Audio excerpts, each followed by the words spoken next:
lagi ketemu dengan saya di pelajaran matematika. Semoga kalian gak bosan-bosan ya belajar bersama saya, apalagi di pelajaran matematika. Kita akan mempelajari untuk hari ini materi yang berjudul geometri dimensi 3. Jadi kita sudah masuk dalam materi yang baru ya. Nah, untuk pembahasan kali ini saya akan mengajarkan atau memberikan penjelasan kepada kalian tentang berpotongan, sejajar, dan bersilangan. Nah, ini nanti untuk aplikasinya itu akan kita gunakan pada bangun ruang, khususnya kubus dan balok. Ya, oke, kita akan masuk dalam materi yang pertama, yaitu berpotongan. Di sini saya sudah punya materinya, saya akan sedikit menjelaskan ya. Di sini kalimatnya dikatakan bahwa dua buah garis dikatakan berpotongan jika garis tersebut terletak pada satu bidang datar. Jadi kata kuncinya itu terletak pada satu bidang datar, gitu ya. Dan kedua garis tersebut berpotongan di salah satu titiknya. Jadi dua garis atau lebih ya. Jadi minimal ada dua garis itu disebut berpotongan jika kedua garis tersebut terletak pada satu bidang datar yang sama, bukan bidang yang berbeda. Dan kedua garis tersebut berpotongan di salah satu titiknya. Ini contohnya ada dua garis yang disebut berpotongan, ada titik potongnya di tengah-tengah. Ya, itu tentang berpotongan. Kemudian yang kedua adalah sejajar. Sejajar itu dua garis atau lebih dikatakan sejajar jika kedua garis tersebut terletak pada satu bidang datar yang tidak akan berpotongan meskipun diperpanjang tanpa batas. Ya, jadi ini adalah contoh dua garis yang disebut sejajar. Nah, ini garis ini mau diperpanjang sampai manapun tidak akan menemukan titik potongnya seperti pengertian yang pertama, seperti dua garis yang pertama ini berpotongan. Jadi, kalau sejajar contohnya seperti ini. Nah, kalau misalkan kayak gini, ada garis contohnya seperti ini. Nah, ini memang titik potongnya nggak ketemu. Jadi seolah-olah kelihatannya, Miss ini kan garis yang sejajar ya. Nah, tapi jangan kalian salah. Kalau garis ini diperpanjang, ya mohon maaf saya nggak pakai garis, jadi nggak lurus. Kalau garis ini diperpanjang, ternyata tetap menemukan titik potong. Jadi kedua garis ini bukan dua garis yang sejajar, tapi tetap dinamakan berpotongan. Itu tentang berpotongan dan sejajar. Next, yang ketiga adalah bersilangan. Nah, ini hati-hati, jangan kalian sampai salah paham, jangan sampai salah membedakan dengan berpotongan. Karena kalau bersilangan itu pengertiannya adalah jika dua garis atau lebih itu tidak terletak pada satu bidang datar dan tidak akan berpotongan apabila diperpanjang. Jadi bersilangan ini adalah kayak gabungan dari berpotongan sama sejajar. Jadi kayak gitu ya, gabungan dari berpotongan sama sejajar. Sebentar ini. Nah, gabungan dari berpotongan sama sejajar itu disebutnya bersilangan. Itu tidak terletak pada satu bidang datar atau tidak akan berpotongan apabila diperpanjang. Jadi kedua garis tersebut tidak mempunyai titik potong, tapi tidak sejajar juga. Nah, ini contohnya saya buat di dalam bangun ruang kubus ya. Nah, ini garis BF. Garis BF itu dikatakan bersilangan dengan GH ya. Kalau kita mau kasih contoh lain, garis BF itu bersilangan lagi dengan apa? Garis BF itu bersilangan dengan AD ya. Ini BF sama AD itu disebut bersilangan, atau BF sama HE itu juga disebut bersilangan. Nah, tapi kalau BF sama AB itu bukan bersilangan, tapi berpotongan, karena ada titik potongnya itu di sebelah sini ya. Kemudian BF sama EA itu disebutnya sejajar ya, karena kalau diperpanjang sampai sepanjang apapun, kedua garis ini tidak akan berpotongan di satu titik.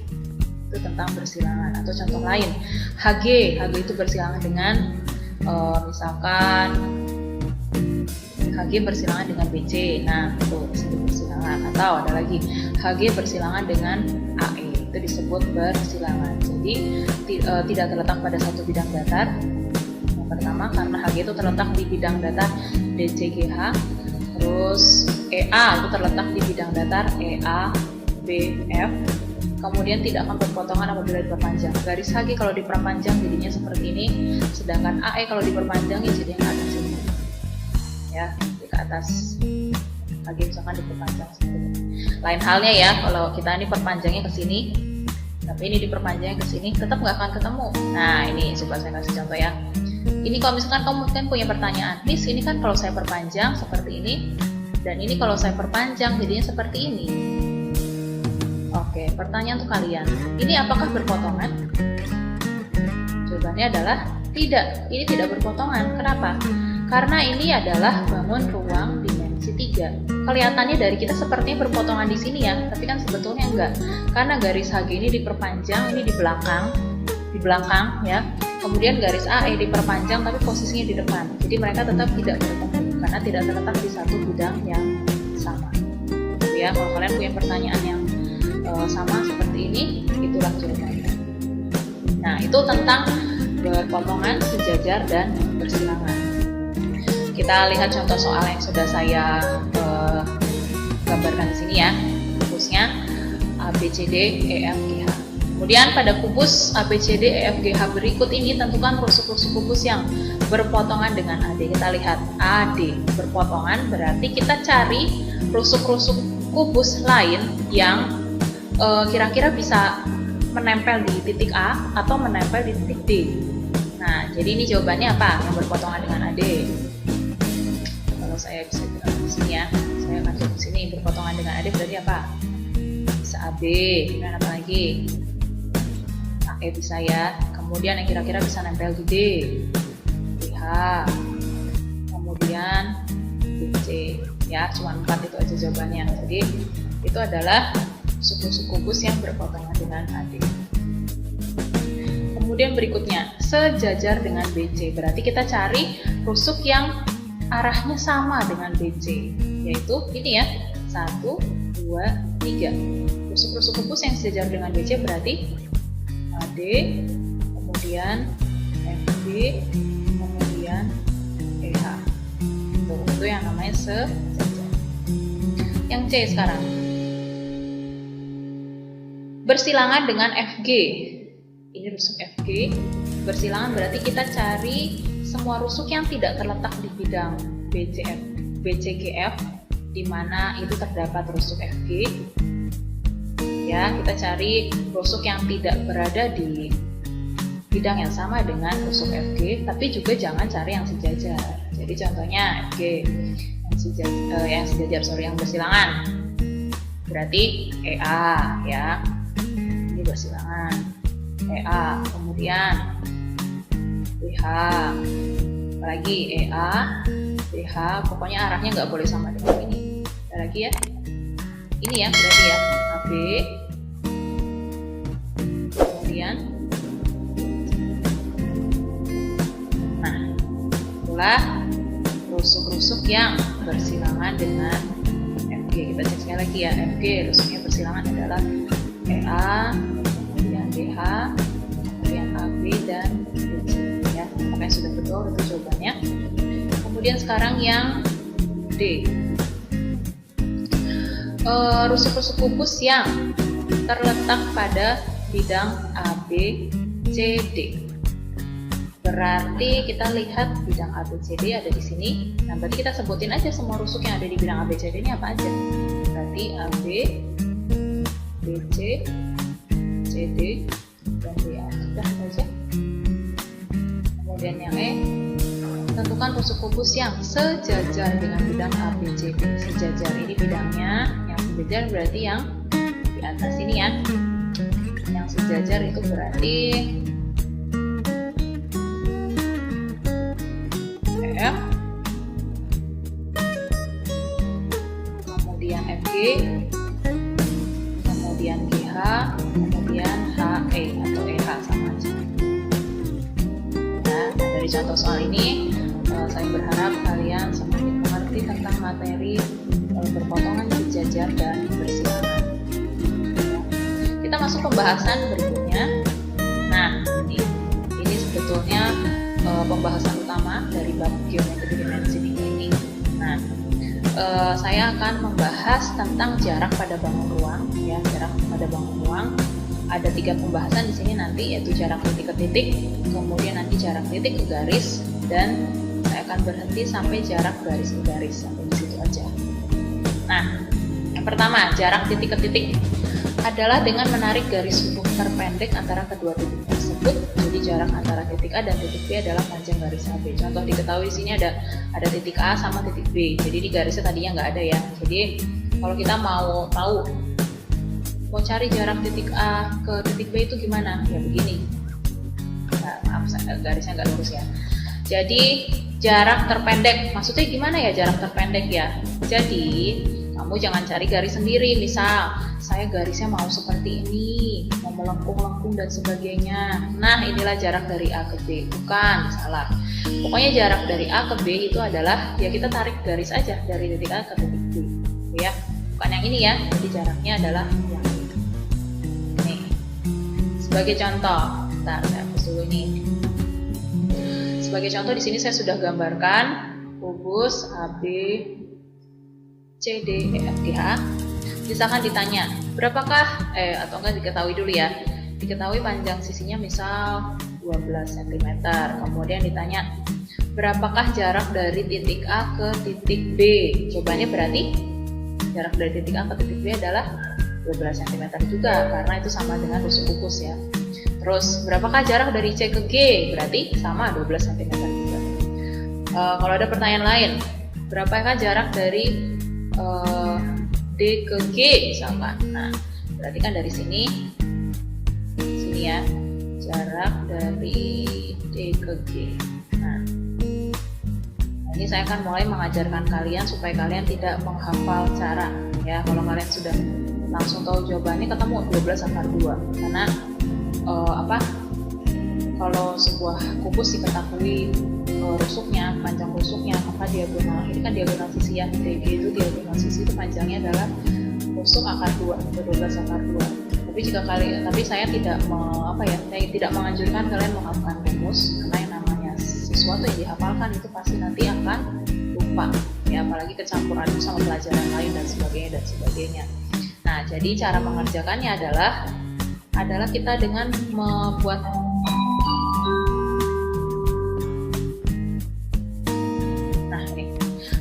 segitiga siku-siku seperti ini, karena ini kan pasti siku-siku ya. Ini segitiga siku-siku, BC panjangnya 12, kemudian CG panjangnya 12. Yang ditanyakan DG ini ya. Jadi kita gunakan rumus Pythagoras. Rumus Pythagoras itu seperti apa?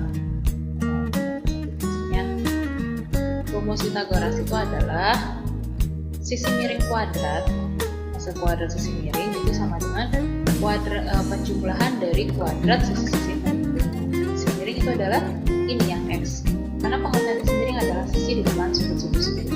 Karena ini sudut siku-sikunya, maka di depannya adalah ini. Jadi X itu adalah sisi miring. Kita bisa buat rumus Pythagoras dari sisi miringnya dulu. Jadi X kuadrat itu sama dengan kuadrat dari sisi-sisi penyikunya yang lain. Berarti kan 12 dan 12. Jadi X kuadrat sama dengan 12 kuadrat ditambah 12 kuadrat. Ini berarti 144 ditambah 144, ketemunya 288. Berarti X-nya adalah akar 288. Nanti silakan kalian cari pakai pound faktor nih, ini ya. Pakai pound faktor. Ini berarti di situ ya. Sudah cukup. 88 dibagi 2 berarti 144 dibagi 2 dibagi 2 36 dibagi 2 18. Maaf saya tembus ke sini, dibagi 2 9 dibagi 3 udah betul belum ya? 88 dibagi 2 betul ya hasilnya ini ya. Oke ya. Nah, berarti akar 288 adalah, kita tuliskan semuanya apa ini. 2 nya ada 3 4 5, 2 nya ada 5, 1 2 3 4 5, kemudian angka 3 nya ada 2 3. Sebentar saya hapus dulu supaya kalian tidak tulisannya terlalu banyak. Dianggap kalian mengerjakannya sudah di kertas catatan kalian ya. Nah, yuk sudah ketemu Berarti ini kita cari dua angka, tulis satu kali. Cari dua angka, tulis satu kali. Cari dua angka, tulis satu kali. Dan ini yang tidak ada temannya, berarti kita di dalam akar. Jadi jawabannya adalah 2 kali 2 kali 3 akar 2. 2 kali 2, 4 kali 3 adalah 12 ya. Jawabannya 12 akar 2. Nah, jadi panjang dari D ke G adalah 12 akar 2. Ya. Kalau sekarang misalkan ditanyakan lagi, dulu ya. Ditanyakan lagi berapakah panjang dari A ke G misalkan gitu. Berapakah panjang dari A ke G? Nah, kalau kalian ini sebetulnya hafalan juga sih. Sebetulnya ini dihafalkan. Jadi kalau AG itu kan diagonal ruang. Nah, biasanya panjang diagonal ruang itu adalah rusuk akar 3. Tapi sekali lagi saya mengajarkan kalian supaya kalian tidak menghafalkan rumus. Jadi caranya adalah dengan kita tulis juga panjang dari A ke G ya. Kita buat dulu garisnya dari A ke G. Nah, kemudian setelah itu kita buat segitiga yang membentuk segitiga siku-siku dengan salah satu rusuknya adalah AG. Nah, ini ya segitiga siku-sikunya. Ini adalah siku-siku. Nah, kemudian CG ini pasti 12 karena ini adalah sama-sama panjang rusuknya. Dan kemudian AC ini adalah diagonal fungsi ya, diagonal bidang atau diagonal bidang. Panjangnya tadi sudah kita ketahui yaitu 12 akar 2. Kalau saya salin segitiganya di sebelah sini, seperti ini, G A C. Itu berarti 12, ini 12 akar 2. Kemudian ini ada X ya. Ini sisi miring ya, berarti rumus Pythagoras lagi seperti tadi saya tulis sini. Berarti X kuadrat sama dengan 12 kuadrat ditambah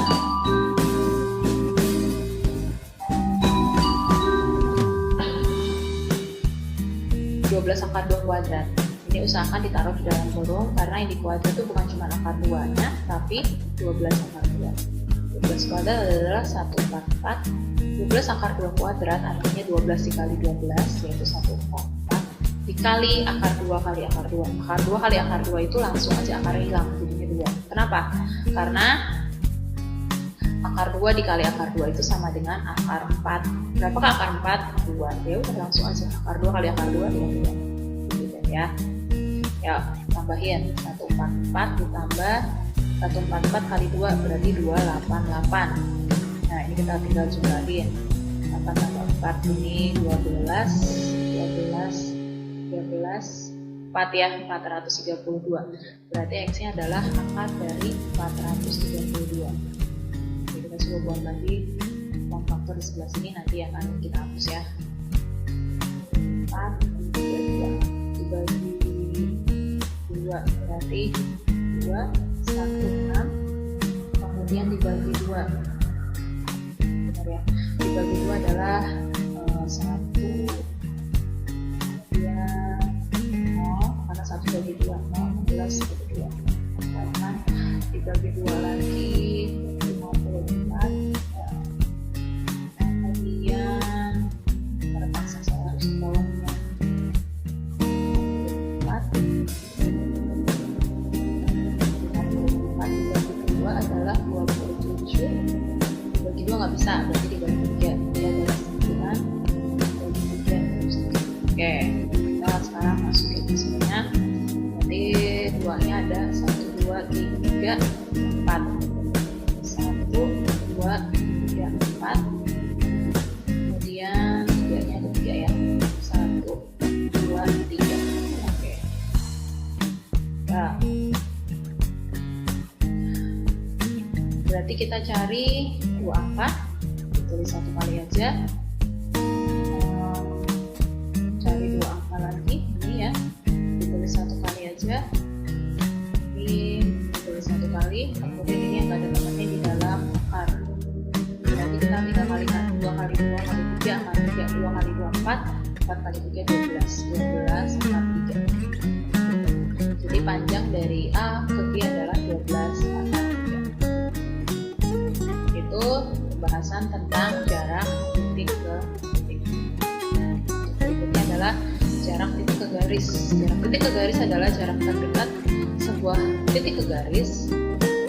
Jarak terdekatnya diperoleh dengan menarik garis yang tegak lurus dengan garis yang dimaksud. Jarak titik A dengan garis G adalah panjang garis A ke aksen. Jadi contohnya, ini jarak titik A, kita mau menghitung berapakah jarak dari titik A ke garis G ini. Jadi caranya ya kita ambil garis yang tegak lurus dengan garis G ini. Yang garis tegak lurus itu pasti membentuk sudut sebesar ya. Jadi jangan dari A gini kita ambil garis yang melingkar-lingkar terus ini, yang ini jaraknya enggak seperti itu ya. Kita tarik garis yang tegak lurus dengan garis yang langsung. Nah, contoh misalkan di sini. Contoh, misalkan dari rumus yang diketahui ini kita mau menghitung hitunglah jarak dari titik D, misalkan jarak dari titik D ke garis BC. Nah, lihat jarak dari titik D ke garis BC. Nah, berarti kita harus tarik garis dari titik D yang tegak lurus dengan garis BC. Nah, garis yang tegak lurus, kalau D ini kan ada di garis paling belakang ya, dari rusuk BC atau rusuk BH atau rusuk BA, tapi kita ambil ini adalah rusuk BC. Titik D ini ada di rusuk DC. Nah, berarti kalau kita tarik garis ini pasti tegak lurus di sebelah sini. Nah, kalau diketahui misalkan ini ukurannya 10 cm, berarti jarak D ke DC itu adalah panjang DC, yaitu berapa? 10 cm. Udah seperti itu aja. Jadi panjangnya adalah 10 cm. Bentar, saya hapus dulu. Kalau misalkan kita ambil contoh lain ya. Misalkan diketahui adalah berapakah panjang dari lainnya aja ya, dari titik E misalkan ke garis HF. Nah, ini panjang dari titik E ke garis HF. Nah, kamu jangan tarik garis seperti ini kayak tadi, karena ini kan diagonal, kan miring loh. Bisa, sebentar, dulu.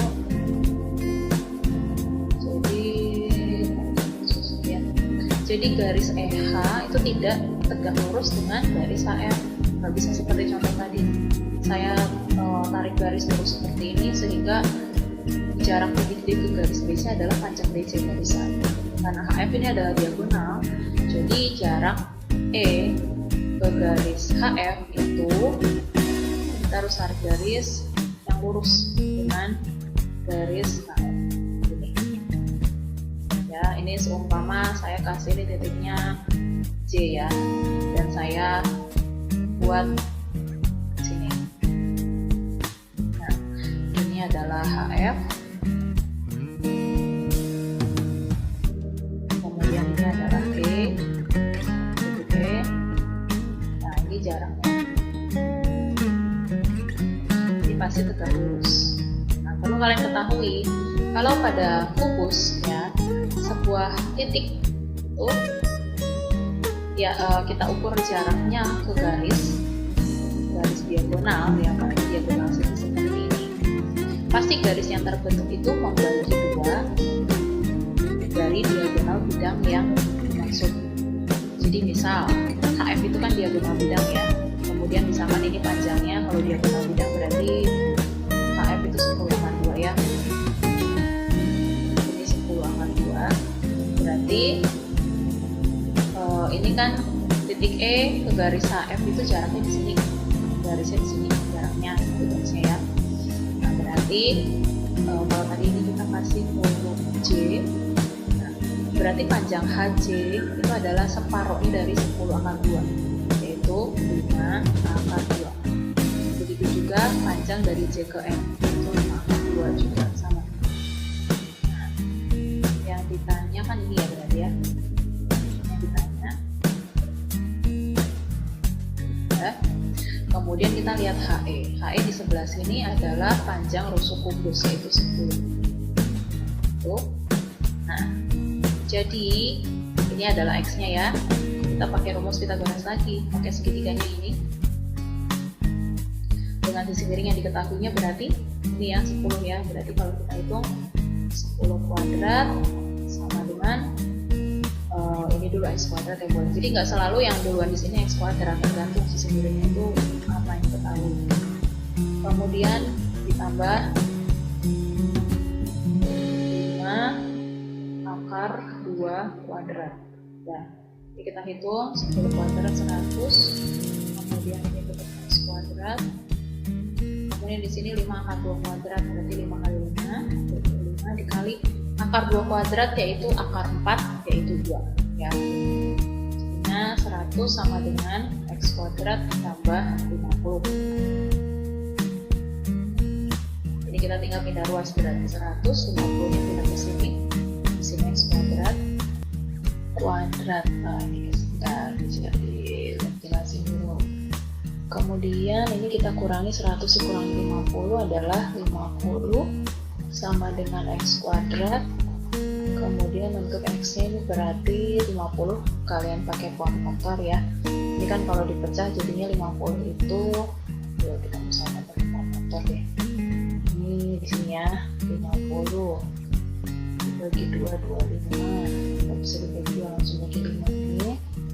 Jadi akar 50 itu adalah 2 kali 5 kali 5. Ini ada 2 angka, keluarkan 1. Yang ini di dalam kurung. Di dalam akar. Ya, 5 akar 2. Jadi jawabannya X-nya adalah 5 akar 2. Ya. Nah, itulah pembahasan saya tentang jarak titik ke garis ya. Semoga bisa menyempurnakan pengertian kalian, gayanya pengertian kalian ya. Kalian ilmunya ditambah-tambahkan lagi dan bisa mengerjakan soal latihan yang saya berikan ya. Sekian pembahasan dari saya untuk kali ini. Selamat belajar, Tuhan Yesus memberkati. Shalom.